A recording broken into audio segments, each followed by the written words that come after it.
kasih, kita nyanyi bareng-bareng dulu beberapa bait dari lagu Profil Pelajar Pancasila yang sudah nampak di layar.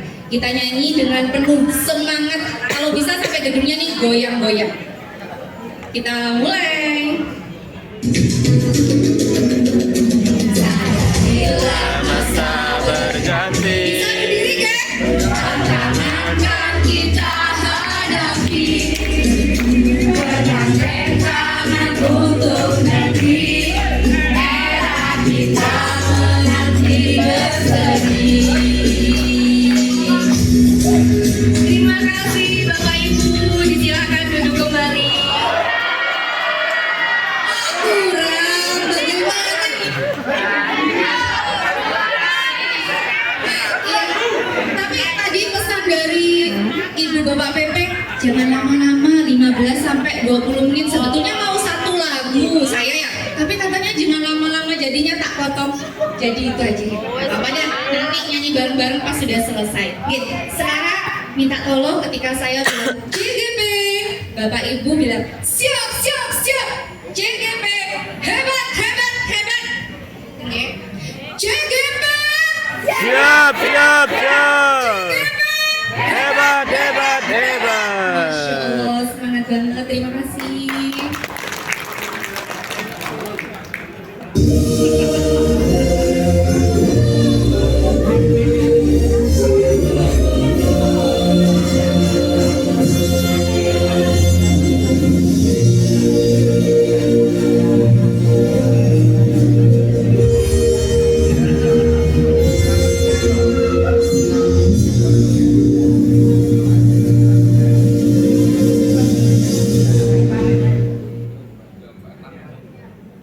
Baik, yang akan saya presentasikan di sini adalah membangun budaya positif di sekolah.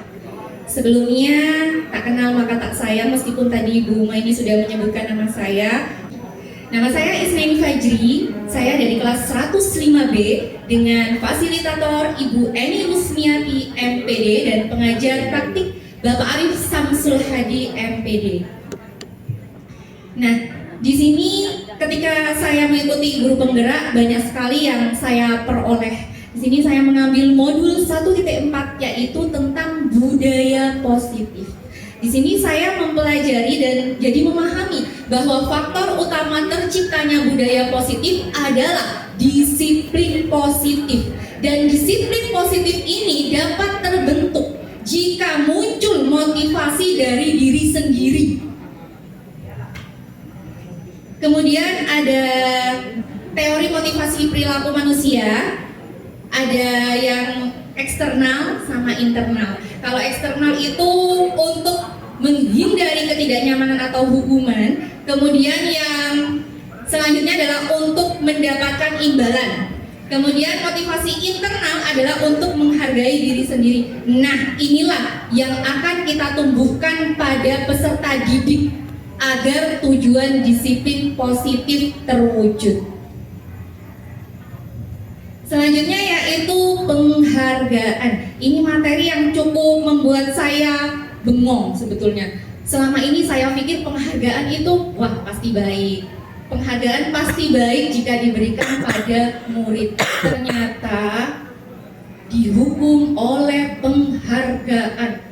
Wah, padahal saya termasuk guru yang paling sering ngasih penghargaan kepada murid. Saya tiap di kelas itu anak-anak yang aktif nanti saya beri penghargaan berupa poin keaktifan.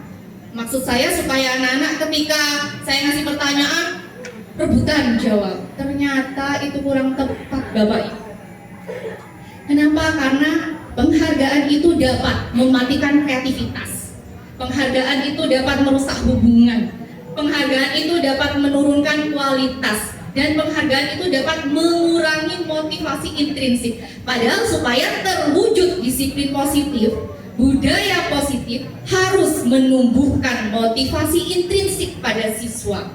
Jadi dari situ saya mulai berusaha untuk ya memang harus sadar ya, karena sudah belajar harus berubah, mengubah cara yang kemarin menggunakan penghargaan berupa poin. Nah, ini juga keyakinan kelas. selama ini yang saya pahami sebelum mengikuti pendidikan guru penggerak ini adalah peraturan kelas, peraturan sekolah sudah jadi, anak-anak sudah terima jadi. Ternyata yang baik adalah membuat keyakinan kelas. Jadi anak-anak sendiri yang buat, guru hanya mendampingi. Apa tujuannya? Supaya anak-anak mengerjakan nilai-nilai kebajikan itu atas kesadarannya sendiri, bukan karena takut dihukum, bukan karena agar dapat penghargaan. Salah satu cara untuk menumbuhkan budaya positif ya membuat keyakinan atau kesepakatan kelas ini. 5 posisi kontrol. Yang pertama adalah penghukum, kedua pembuat rasa bersalah, ketiga teman, keempat pemantau, kelima manajer. Nah, saya pengen tahu ini Bapak Ibu selama ini ada di posisi yang nomor berapa ya? Sebelum mengikuti program pendidikan guru penggerak. Penghukum, G. Angkat tangannya biar saya bisa tahu berapa. Yang posisi kontrolnya penghukum bisa angkat tangan? G. Pak Wanda, Pak Lutfi tadi bilang penghukum, tapi dia ngatur. Pak Sarim, G. Yang berada di, tidak apa-apa Bu, jujur saja, sebab saya juga masih tidak sampai level manager. Yang kedua, pembuat rasa bersalah. Yang berada di posisi pembuat rasa bersalah sebelum mempelajari modul. Oh, iya Pak Iwan. Yang lain, oh mungkin yang lanjutnya ya. Yang posisi nomor 3 sebagai teman, Bu Hana. Nah ini berarti nih bestie saya ini. Saya juga berada di posisi 3. Nah, saya rasa posisi 3 itu sudah sangat ideal ya Bu. Kenapa? Karena ketika kita bisa menjadi teman, oh pasti murid-murid ini nurut sama kita. Kalau punya masalah cerita pada kita. Ternyata masih kurang tepat ya Bu. Ternyata yang tepat adalah berada di level manager. Kok tidak tepat sebagai teman?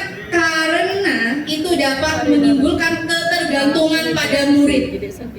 Ya, kita bisa memposisikan sebagai teman. Ke kita nurut, tapi ke gurunya lain tidak nurut. Berarti masih hanya lingkup kecil. Oleh karena itu tugas kita sebagai pendidik adalah menumbuhkan motivasi intrinsik bagaimana anak itu mau menjadi anak yang baik, yang melakukan perbuatan sesuai dengan nilai-nilai kebajikan universal.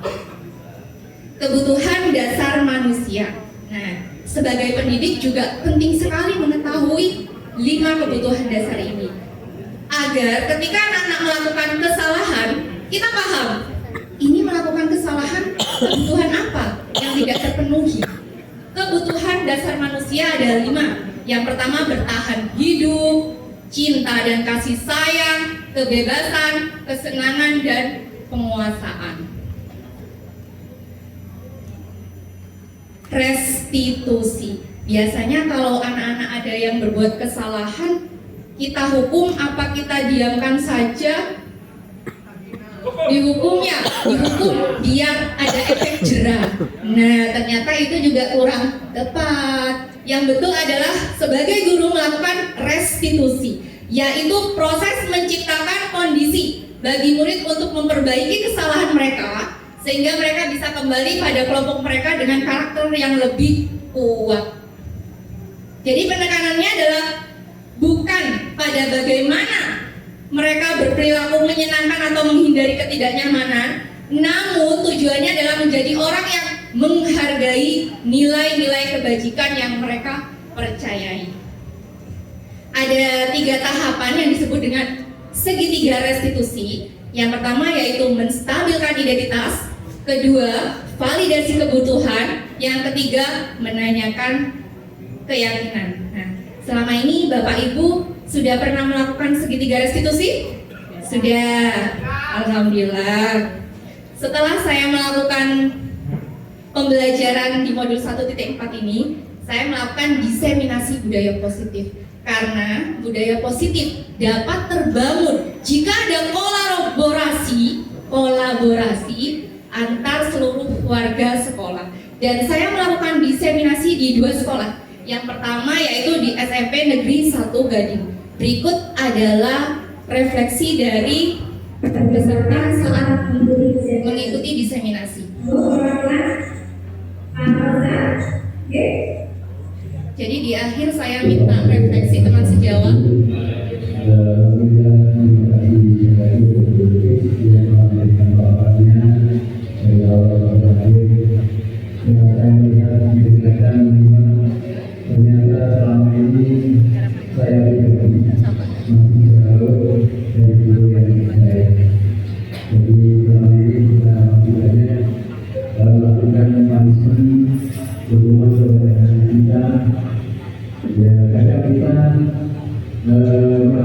Berarti sama seperti yang saya rasakan ketika belajar modul 1.4. Ternyata saya masih kurang tepat menjadi guru. Masih banyak yang perlu diperbaiki.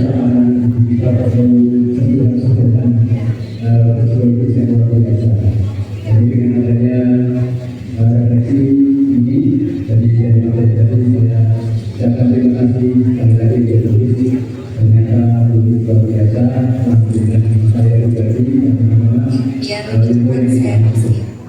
Selanjutnya adalah diseminasi yang saya lakukan di SMP Negeri